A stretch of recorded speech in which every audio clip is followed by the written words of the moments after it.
और हमारे साथ में मिस प्रीति चौधरी जी हैं, जो कि योगा इंस्ट्रक्टर हैं, और वो हमें नॉर- प्रणाम सर। हेलो, हाँ। वो हमें बताएंगी कि ब्रीदिंग का सही पैटर्न क्या हो सकता है, और प्राणायाम क्या है, प्राणायाम की इम्पोर्टेंस क्या है, और डेली लाइफ में प्राणायाम करके लाइफ को कैसे और बेहतर बना सकते हैं, अपनी हेल्थ को कैसे बेहतर बना सकते हैं, इस बारे में वो इस चीज़ पर प्रकाश डालेंगी। तो welcome Preeti ma'am, welcome to live holistic. Thank you sir. हाँ मैम, तो जैसा कि अभी पिछली बार अभी कुछ नेटवर्क इश्यू थे, इसकी वजह से हम कंटिन्यू नहीं कर पाए थे। अभी का जो मुख्य सवाल ये है कि ब्रीदिंग का जो सही पैटर्न की बात करते हैं हम, कि वो मेथड क्या हो सकता है जिसके तहत हम अपनी ब्रीदिंग को या अपनी सांस को, जो कि हमारी लाइफ के लिए बहुत इंपॉर्टेंट है, उसको और बेहतर कैसे बना सकते हैं, उसका यूटिलाइज कैसे ले सकते हैं। ओके। तो नॉर्मली हम देखते हैं कि ब्रीदिंग के टाइम पे हमारा एब्डोमिनल रेज करना चाहिए। इनहेलेशन के टाइम पे, एक्सहेलेशन के टाइम पे एब्डोमिन अंदर जाना चाहिए। जैसे बैलून का एग्जांपल लेकर देखें तो उसमें भी सेम प्रोसेस है। एयर हम फिल करेंगे तो वो फूलेगा, और जब एयर बाहर निकालेंगे तो वो आपस मतलब ऐसे ही कॉन्ट्रैक्ट हो जाएगा, सिकुड़ जाएगा। सेम बॉडी के साथ भी है। लेकिन कभी कभी मतलब बहुत ही एजेड लोग भी है, उससे अगर like, वे कैसे ब्रीथ करते हैं तो उनका पैटर्न रॉन्ग होता है। लाइक इनहेल के टाइम पे वो अपने पेट को अंदर की ओर खींचते हैं। दिस इज वेरी रॉन्ग, मतलब पूरी तरीके से रॉन्ग है। तो और इसके कारण मतलब रॉन्ग पैटर्न के कारण हमारे डे टू डे लाइफ में प्रॉब्लम्स तो आती ही हैं, और साथ ही साथ हमें बहुत ही तरीके की प्रॉब्लम्स, हेल्थ रिलेटेड इश्यूज आ जाते हैं शरीर में। तो ब्रीदिंग को सही करके मतलब राइट पैटर्न जो होता है, इनहेल करते हुए आपका एब्डोमेन एंड चेस्ट बाहर की ओर रेज करना चाहिए, और एक्सहेल करते हुए आपका पेट अंदर की ओर जाना चाहिए। इस पैटर्न को ही अपना करके हमारी बहुत सारी समस्याओं को दूर कर सकते हैं। मतलब 90% प्रॉब्लम्स हमारे ब्रीदिंग पैटर्न सही होने से दूर हो सकते हैं। और अगर योग में हम बात करें तो तो मैम, हाँ जी। नहीं नहीं, प्लीज कंटिन्यू। ओके। तो योग में हम बात करेंगे तो 3 प्रकार से हम ब्रीदिंग पैटर्न हमने डिसाइड किया है, हमारे विद्वानों द्वारा बताया गया है। तो पहला है चेस्ट ब्रीदिंग, सेकंड है एब्डोमिनल ब्रीदिंग, एंड थर्ड है योगिक ब्रीदिंग। तो चेस्ट ब्रीदिंग में हम इनहेल करते हुए सिर्फ इस चेस्ट रीजन तक की एयर को इनहेल करते हैं, देन थोड़ी देर होल्ड करते हैं और एक्सहेल करते हैं। इसे हम बक्षीय श्वसन या फिर चेस्ट ब्रीदिंग बोलते हैं। और सेकंड है एब्डोमिनल ब्रीदिंग, जिसे हम उदरीय श्वसन बोलते हैं। इनहेल करते हैं एब्डोमिन यानी नाभि के नीचे पार्ट तक के भी हम इनहेल करते हैं, एयर को फिल करते हैं, और थोड़ी देर रिटेंशन करने के बाद उसे एक्सहेल करते हैं। ये हमारा होता है एब्डोमिनल ब्रीदिंग। यानी हमने 2 टाइप्स की ब्रीदिंग देखी है। तीसरे प्रकार की जो ब्रीदिंग है वो है हमारी यौगिक ब्रीदिंग, जिसमें हम इनहेल करेंगे, पहले एब्डोमिनल रीजन को फिल करेंगे, देन चेस्ट रीजन में एयर को फिल करेंगे, और थोड़ी देर जितना पॉसिबल हो कैपेसिटी के अकॉर्डिंग होल्ड करते हैं, और देन एक्सहेल करते हैं। पहले चेस्ट का पार्ट खाली करते हैं, लंग्स को खाली करते हैं, फिर एब्डोमेन को खाली करते हैं। तो ये हमारी 3 टाइप्स की ब्रीदिंग बताई गई हैं। और इनका प्रैक्टिस करने के बाद मतलब प्राणायाम से पहले की ब्रीदिंग टेक्निक्स हैं, इन्हें प्रैक्टिस करने के बाद हम प्राणायाम के लिए प्रिपेयर हो जाते हैं। तो मैम, हम लोग जैसे कि योग योग की बात करते हैं, योगा के पर्सपेक्टिव की बात करते हैं, और श्वसन से संबंधित मान सकते हैं कि हम प्राणायाम की प्रक्रिया लेते हैं। तो प्राणायाम हमारी जो ब्रीदिंग पैटर्न है उसको सही करने के लिए किस प्रकार हेल्पफुल हो सकता है, या बोले कि प्राणायाम किस तरह से हेल्पफुल हो सकता है हमारी डेली लाइफ में, स्पेशली हमारे ब्रीदिंग पैटर्न को लेके। तो Okay. तो जैसा कि मैंने भी बताया कि नॉर्मल ब्रीदिंग पहला तो रॉन्ग पैटर्न जो सही से हम करते हैं। दूसरी चीज है हम बहुत ही शॉर्ट ब्रीथ लेते हैं, मतलब शॉर्ट ब्रीथ लेते हैं, अनअवेयर होते हैं अपनी ब्रीदिंग के प्रति। तो प्राणायाम एक ऐसी एक्टिविटी है, ऐसा एक प्रैक्टिस, ऐसा अभ्यास है कि आप दिन में जिस भी समय मतलब जिस भी समय, जैसे एक समय है, एक निश्चित समय है कि आप सुबह आप उठे और आप फ्रेश होने के बाद आपका पेट खाली होना चाहिए, और फ्रेश एयर में आप प्राणायाम करें, इनहेल और एक्सहेल, जो भी हर प्रकार प्राणायाम के डिफरेंट तरीके हैं उस प्रकार से प्राणायाम करें। और इवनिंग में जब आपका लगभग 4 घंटे का खाने से गैप हो तब आप प्राणायाम की प्रैक्टिस करें। और फिर प्राणायाम आपकी हेल्थ के लिए बहुत ही ज्यादा बेनिफिशियल है। और जैसा कि पूछा कि कैसे वो बेनिफिशियल है हमारे हेल्थ के लिए, तो हमने एक रॉन्ग पैटर्न हमने उसे करेक्ट करा। उसके बाद हम शॉर्ट ब्रीदिंग, जो अनअवेयरनेस हमने बताया, तो हम ब्रीदिंग के प्राणायाम के टाइम पे अपनी ब्रीदिंग पे फोकस करते हैं, अपनी बॉडी पर फोकस करते हैं और माइंड को मतलब ब्रेन को कॉन्सेंट्रेट करते हैं एक थिंकिंग पे, पॉजिटिव थिंकिंग पे। तो हम जब कॉन्सेंट्रेट होते हैं एक पॉइंट पे, ब्रीदिंग पे, अपनी बॉडी पे, तो ये हमारी कंसंट्रेशन पावर को इंक्रीज करता है। दूसरी चीज, हमारी बॉडी में ऑक्सीजन लेवल इंक्रीज होता है, क्योंकि हम इनहेल करने के बाद रिटेंशन करते हैं प्राणायाम में, तो हमारी बॉडी में ऑक्सीजन का लेवल इंक्रीज होता है। तो इसके साथ हमारी बॉडी के उन पार्ट्स में लाइक ज्वाइंट्स हो गए, क्योंकि जनरली तो हम इनहेल और एक्सहेल कर देंगे, तो उन पार्ट्स में जहां पर जनरली ऑक्सीजन नहीं पहुंच पाती है उन पार्ट्स को ऑक्सीजन मिलता है, ब्लड फ्लो नॉर्मल होता है, ब्लड प्रेशर नॉर्मलाइज करता है, हार्ट रिलेटेड प्रॉब्लम्स को, क्योंकि हार्ट को ज्यादा समय मिल रहा है ऑक्सीजन को अपने पास रोकने का, तो वो एक जो रेजिस्टेंस पावर होती है उसको इंक्रीज करके बॉडी की इम्यूनिटी को बढ़ाता है। और भी हम अगर प्राणायाम के बेनिफिट्स की बात करें तो इतने बेनिफिट्स हम गिनाते रह जाएंगे, कम नहीं पड़ेंगे, समय कम पड़ जाएगा हमारे। जी मैम, तो मैम बात करते हैं, जब प्राणायाम की बात कर रहे हैं, बोला गया है कि प्राणायाम हेल्थ के लिए बहुत इंपॉर्टेंट होता है, तो इसका मैकेनिज्म क्या है कि मतलब इसको करते समय क्या होता है, बॉडीज में क्या होता है, या फिर प्राणायाम की प्रक्रिया के टाइम पे क्या होता है? जी जी, तो इसका मैकेनिज्म क्या आप बता सकते हैं प्लीज? बिल्कुल। तो सबसे पहले तो हम जिस प्राणायाम की बात पहले भी कर चुके हैं, किस समय करना चाहिए। समय का निर्धारण हमें मॉर्निंग या फिर इवनिंग, हमारा पेट एकदम खाली हो, हमने तुरंत भोजन ना किया हो और हमने तुरंत लिक्विड पेय पदार्थ ना लिया हो, लाइक कॉफी, टी, ऐसी चीजें ना ली हो, ठीक है। और अगर हमने कोई पेय पदार्थ, दूध या फिर ऐसी चीजें ली हैं, चाय कॉफी, तो इसके और प्राणायाम के बीच में भी 1 घंटे का अंतर होना चाहिए, और खाने से प्राणायाम के बीच में 4 घंटे का अंतर होना चाहिए। ये हमारे टेक्स्ट में बताया गया है, और जो हमारे योगिक टेक्स्ट है उसमें भी ये चीजें बताई गई है कि हमारे प्राणायाम के लिए एक समय, निश्चित समय होना चाहिए। और दूसरी चीज है कि अलग अलग विद्वानों के अनुसार अलग अलग प्रकार के प्राणायाम बताए गए हैं, तो उनकी अलग अलग मैकेनिज्म है। जनरल वे में मैं बता देती हूँ कि हम तो या तो हमारा श्वास की प्रक्रिया थोड़ी गलत होती है, या फिर short breathing, awareness of about breathing, तो उसको उसके समय बॉडी में कहीं ना कहीं ऑक्सीजन की कमी जब होने लगती है, ठीक है। और यदि एक रोगी की बात करें तो उससे भी ब्रीदिंग के समय कुछ ब्रीदिंग डिफिकल्टीज होती है, तो बॉडी में ऑक्सीजन की कमी होती है। और जैसे कि किसी खेलने वाले पर्सन की बात करें जो एक स्पोर्ट्स बैकग्राउंड से होता है, तो एक्टिविटीज जो होती है, एथलेटिक्स को ले लें, जो एथलेटिक्स में होते हैं, उन लोगों को भी प्रैक्टिस के दौरान थोड़ी सी शॉर्टनेस होने लगती है ब्रीदिंग की, और इस प्रकार ब्रीदिंग के कमी के कारण शरीर में भी ऑक्सीजन की कमी होती है, और ऑक्सीजन की कमी होने के कारण एनर्जी हमारी डाउन होने लगती है। और इसमें क्या होता है कि हमारी बॉडी में लैक्टिक एसिड, लैक्टोज शुगर का जो होता है मात्रा बढ़ जाता है, और लैक्टिक एसिड का, लैक्टोज शुगर का जो प्रभाव होता है हमारे शरीर में, वो टायर्डनेस, लेथार्जी, मतलब थकावट, ये सारी चीजें आने लगती हैं, शरीर बहुत कमजोर महसूस करता है, वीकनेस होती है। तो प्राणायाम अगर हम उस समय पर प्रैक्टिस करते हैं, या फिर जो बंदा प्राणायाम का प्रैक्टिस कर रहा होता है, मतलब रेगुलर प्रैक्टिशनर होता है, तो ऑक्सीजन लेवल वो अपने आप प्राणायाम के मैकेनिज्म के थ्रू, क्योंकि हमने बताया उन पार्ट्स में भी ऑक्सीजन पहुंचती है जहां पर जनरली नहीं पहुंच पाती,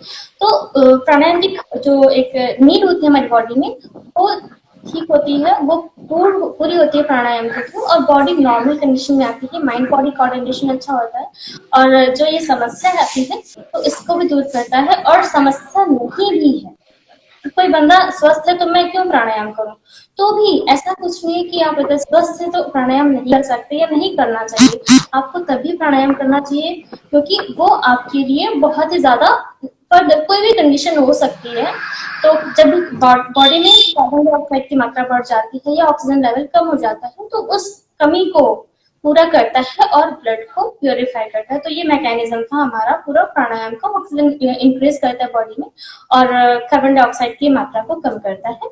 इसके साथ हमारी बॉडी माइंड बॉडी कोऑर्डिनेशन हमारा नॉर्मल होता है और बैलेंस्ड वे में हो जाता है।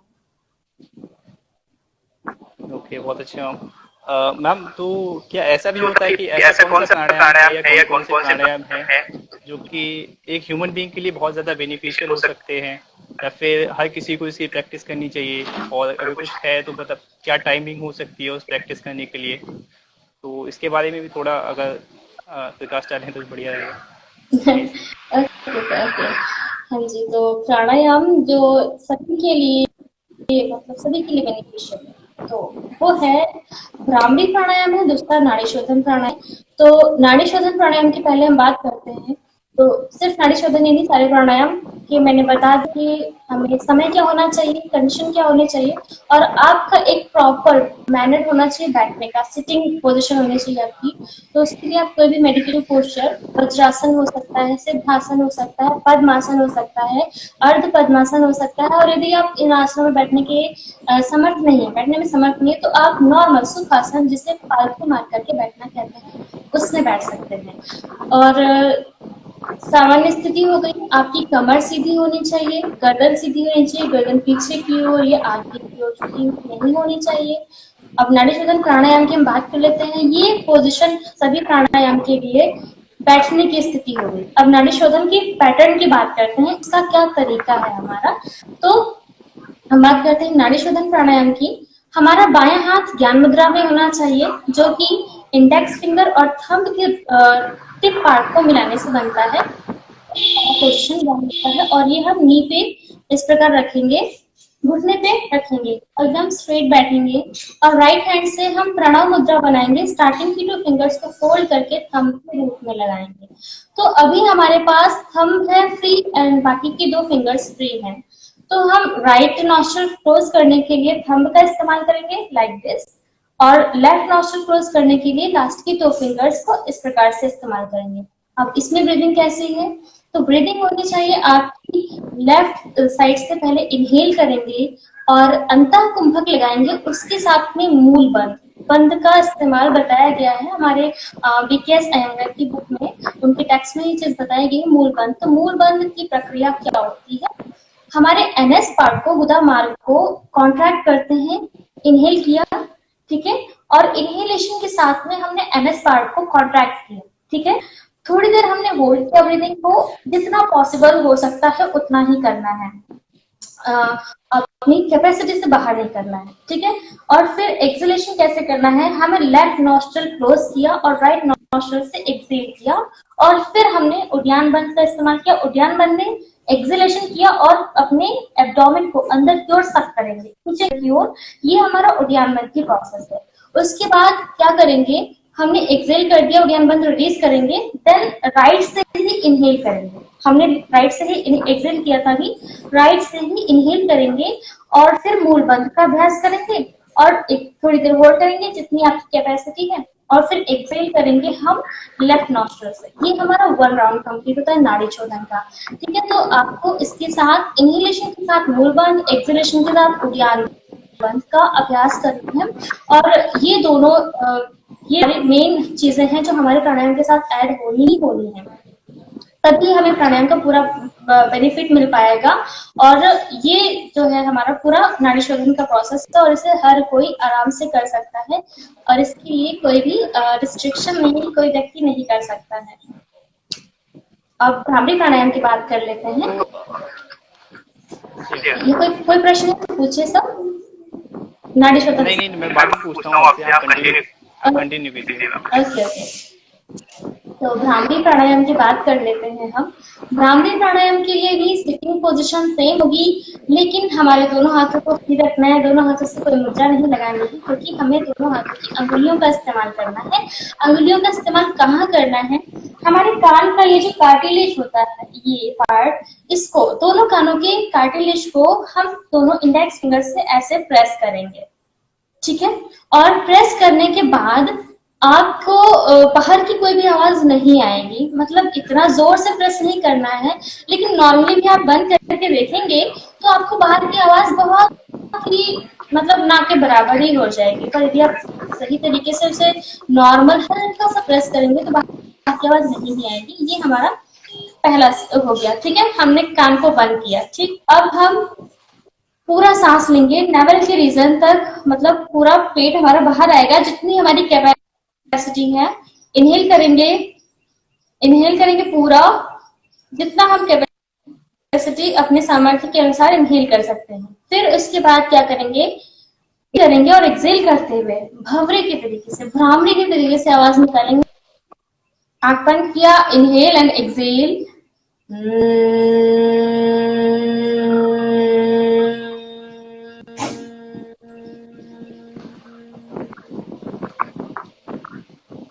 ये था हमारा भ्रामरी प्राणायाम। और भ्रामरी प्राणायाम में कोई भी प्राणायाम करने के बाद आपको आंखें डायरेक्टली नहीं खोलनी है, क्योंकि इससे हमारे एनर्जी का लॉस होता है, एनर्जी लॉस होती है। इसका भी बहुत बड़ा विज्ञान है जो कि कम समय में डिस्कस नहीं हो सकता है।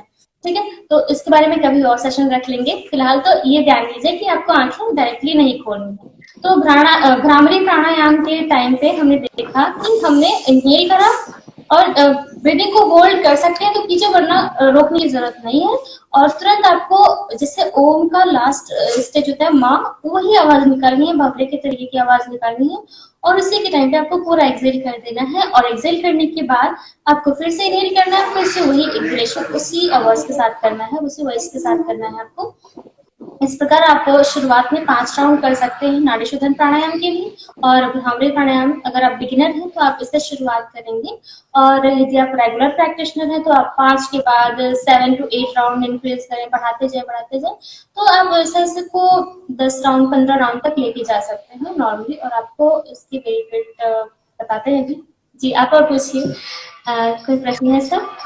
हाँ मैम, वेरी गुड मैम। और मैम अगला जो चीज थी वो ये थी कि बहुत सारे प्राणायाम में एक चीज देखने को आती है, उसको हम मतलब योग की भाषा में पूरक, रेचक और कुंभक कहते हैं।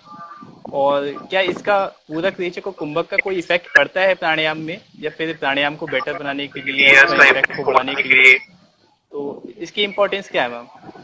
ओके सर, तो देखिए पूरक, रेचक और कुंभक ये शब्द थोड़े भारी भरकम जरूर लग रहे हैं, पर इनका मतलब इतना भारी भरकम नहीं है। हम पूरक बोलते हैं श्वास लेने को, इनहेलेशन को पूरक बोलते हैं, और श्वास छोड़ने को या एक्सहेलेशन को हम रेचक बोलते हैं। बीच में जो हम रिटेंशन एक शब्द यूज कर रहे हैं कि श्वास को थोड़ी देर रोकना है, उसे हम कुंभक बोलते हैं। तो ये 3 शब्दावली प्राणायाम में इस्तेमाल की जाती है, पूरक, रेचक और कुंभक। पूरक इनहेलेशन, रेचक एक्सहेलेशन एंड कुंभक रिटेंशन को बोलते हैं। ये 3 स्टेप्स होते हैं। हाँ, एक चीज हमने छोड़ दी कि रेशियो क्या होना चाहिए। तो नाड़ी शोधन प्राणायाम की बात हमने की थोड़ी पहले, तो श्वास लेने और छोड़ने में कितना समय लगना चाहिए। तो यदि आप बिगिनर हैं तो आपको 1:2:1 का रेशियो रखना है। मतलब जैसे कि आप 3 सेकंड में श्वास ले रहे हैं तो फिर आपको इनका 2 गुना, 1:2, 2 गुना, यानी 6 सेकंड तक श्वास अंदर रोकनी है मूल बल के समय में, और श्वास को छोड़ देना है आपको एक, यानी फिर से 3 सेकंड में छोड़ देना है। ये शुरुआत में आपको यही रेशियो रखना है। उसके बाद आप 1:2 का रख सकते हैं। मतलब 3 सेकंड में लिया तो 6 सेकंड रोका और 6 सेकंड ही समय लगाया आपने छोड़ने में। और धीरे धीरे इसका जो फाइनल स्टेज आता है वो 1:4:2 का होता है। तो इसके लिए आपको थोड़ा समय ज्यादा लगेगा कि आप 3 सेकंड में इनहेल करें, 12 सेकंड होल्ड करें और फिर आप 6 सेकंड में सांस को छोड़ें। हमारा रेशियो सर। और प्रश्न मैम, एक अंतिम प्रश्न था आज के सेशन का, ये है कि प्राणायाम के कोई 5 बेनिफिट्स क्या क्या हो सकते हैं? मतलब ऐसे क्या क्या 5 बेनिफिट्स हो सकते हैं जो कि हम प्राणायाम करने के बाद में पाते हैं? मतलब अपने सही, मतलब मेंटल हेल्थ को, फिजिकल हेल्थ को, या बोलें कि जो हेल्थ का होलिस्टिक अप्रोच है उसको पाने के लिए। तो 5 बेनिफिट्स क्या है मैम? मतलब कोई भी 5 बेनिफिट्स? बिल्कुल बिल्कुल। तो 5 बेनिफिट्स मैंने मतलब आपने ऐसे पूछ लिए हैं जैसे कि मतलब हम एक गिलास में पानी लेकर के आए हैं और उसका एक सिप भी नहीं है, आप ये मान लीजिए। तो मतलब अथाह सागर है प्राणायाम के बेनिफिट्स की बात करें तो, मतलब उसके प्राणायाम के लाभ इतने हैं कि बुलाते समय बीत जाएगा, जो कि मेरे बोल रहे हैं, लेकिन फिर भी हम कुछ बात करते हैं 5 बेनिफिट्स की। तो सबसे पहले हम बात करेंगे हमारे ब्रेन सेल्स में, हमारी बॉडी की जॉइंट्स में, हमारी बॉडी की हर एक सेल में ऑक्सीजन का लेवल इंक्रीज करता है। तो एक तरीके से उनकी जो हमारे मतलब सेल्स का मुख्य भोजन भी यही होता है, माइटोकॉन्ड्रिया में ऑक्सीजन की खपत से ही उसे एनर्जी मिलती है, सेल को एनर्जी मिलती है। तो हमारी बॉडी की ईच एंड एवरी सेल ये हेल्दी बनाता है और उससे इम्यूनिटी देता है, उसे हेल्दी बनाता है और हमारे शरीर को कार्य करने की शक्ति प्रदान करता है। ये हमारे शरीर के लिए बहुत ही अच्छा अभ्यास होता है प्राणायाम, जो कि ऑक्सीजन के लेवल को बढ़ा करके पूरे शरीर को हेल्दी बनाता है। दूसरा, हम ब्रेन की बात करें तो ब्रेन सेल्स को एक्टिवेट करता है, उनमें भी ऑक्सीजन पहुंचाता है और उन्हें एक्टिव रखता है। दूसरी चीज होती है हमारे नर्वस टेंशन की। कुछ लोग या सामान्यतः सभी लोगों को ये समस्या होती है, कंडीशंस ऐसी होती हैं जब वो बहुत जल्दी परेशान हो जाते हैं, जिसे कहते हैं मुझे कुछ समझ नहीं आ रहा है मैं क्या करूं। वो स्थिति जो होती है उसमें ये समय स्थिति रहता है, उसमें ये होम्योस्टेसिस स्टैब्लिश करता है प्राणायाम का अभ्यास। ठीक है, तो माइंड बॉडी कोऑर्डिनेशन भी हो गया, बॉडी को ये हेल्दी बनाया है। तो हमने इसके 3 बेनिफिट्स देख लिए। इम्यूनिटी बूस्टर होता है, इम्यूनिटी को बूस्ट करता है इस प्रकार से क्योंकि बॉडी की हर एक सेल को जब हेल्दी बना देगा तो ऑब्वियस सी बात है कि आपका इम्यून सिस्टम भी ऑटोमेटिकली, पता भी नहीं चलेगा कि वो कैसे बूस्ट होता है, अपने आप इम्यूनिटी बढ़ जाएगी और आप जो नॉर्मली समस्याएं होती हैं मौसम से संबंधित, मौसम बदलने पे सर्दी जुकाम खांसी बुखार, ये सारी चीजें होती हैं, इनको नॉर्मल करता है, ये चीजों से रक्षा करता है हमारी इम्यूनिटी को बूस्ट करके। दूसरा है कि हमारा blood pressure, blood circulation and blood pressure, इसको ये मैनेज करता है, इसमें बैलेंस बनाता है। हाई ब्लड प्रेशर है तो उसे सामान्य करता है, लो ब्लड प्रेशर है तो उसे सामान्य करता है। मतलब ब्लड सर्कुलेशन पूरी बॉडी में ये एक तरीके से करता है। दूसरी चीज है हमारी वो क्या कहते हैं, ब्लड प्रेशर को नॉर्मलाइज करता है, बैलेंस करता है। उसके बाद हम करते हैं बात कॉन्सेंट्रेशन, क्योंकि प्राणायाम में सिर्फ ब्रीदिंग ही नहीं, हमारी थिंकिंग, पॉजिटिव थिंकिंग भी जुड़ती है कि आपको हर श्वास के साथ पॉजिटिविटी को इनहेल करना है, आपकी इनहेल करना है कि आपका बॉडी एंड माइंड रिलैक्स हो रहा है, पॉजिटिव एनर्जी से भर रहा है। तो ये कंसंट्रेशन को भी इंक्रीज करता है, क्योंकि पर्टिकुलर हम ब्रीदिंग पे फोकस कर रहे हैं, पर्टिकुलर पॉजिटिव एनर्जी पे, पॉजिटिव थॉट पे फोकस कर रहे हैं, पॉजिटिव थिंकिंग पे फोकस कर रहे हैं। तो प्राणायाम हमारे कंसंट्रेशन पावर को भी इंक्रीज करता है और कफ रिलेटेड समस्याओं को दूर करता है हमारा प्राणायाम। जैसे कि मैंने भी बताया कि मौसम संबंधी समस्याओं से दूर रखता है और इस प्रकार से प्राणायाम के अभ्यास के द्वारा इंसान मतलब मनुष्य अपना शारीरिक स्वास्थ्य, मानसिक स्वास्थ्य, कंसंट्रेशन इंप्रूव करके, दूसरा इमोशनल हेल्थ भी उसका स्ट्रांग होता है, क्योंकि जैसे कि बात आई होम्योस्टेसिस की कंडीशन कि अब मैं क्या करूं, जो नर्वस टेंशन होती है उसमें भी ये आपको बैलेंस बनाने की क्षमता प्रदान करता है प्राणायाम। तो इस प्रकार से मुझे लगता है कि प्राणायाम के अभ्यास के लाभ, तरीके हमने लगभग सभी डिस्कस कर लिया है। यदि और भी कोई प्रश्न है सर प्लीज पूछिए, और यदि जो भी हमारे दर्शक हैं उनका कोई प्रश्न है तो वो डायरेक्ट मैसेज करके पूछे, कि कोई और इस पर और चर्चा हो रही है तो आप डायरेक्ट मैसेज कर सकते हैं और आपकी समस्याओं का जरूर समाधान होगा। Thank you so much, Preeti ma'am. Thank you for your wonderful explanation regarding the breathing pattern, regarding the pranayam. और मुझे लगता है कि जितनी भी चीजें आपने बताई हैं वो एकदम एक्स्ट्रा ऑर्डिनरी टाइप की थी, और हमें लगता है कि जो हॉलिस्टिक अप्रोच की हम जो बात करते हैं, जो लिव हॉलिस्टिक भी चल रहा है और हॉलिस्टिक पे में बात कर रहा है, तो वो हॉलिस्टिक हेल्थ पे हम लोग प्राणायाम को मतलब प्राणायाम को इसी मेथड में करके, जो आपने रेशियोज बताए हैं इन रेशियो में करके, जो डेली रूटीन के लिए हमें प्राणायाम बताए हैं उनको करके, और सही मेथड्स में करके, और जो आपने बताया है कि अभी कि हमारी फीलिंग्स का बहुत इंपॉर्टेंस होती है, तो इस चीज़ को ध्यान में रखते हुए हम प्राणायाम को करेंगे, और प्राणायाम को करने के बाद में ज़्यादा से ज़्यादा लाभ लेंगे। मतलब मुझे लगता है जो भी लोग इस वीडियोस को देख रहे होंगे या देखेंगे, तो thank you so much ma'am हम लोगों के साथ में जुड़ने के लिए, अपनी वैल्यूएबल नॉलेज को शेयर करने के लिए। Thank you so much live holistic परिवार की तरफ से बहुत बहुत धन्यवाद मैम।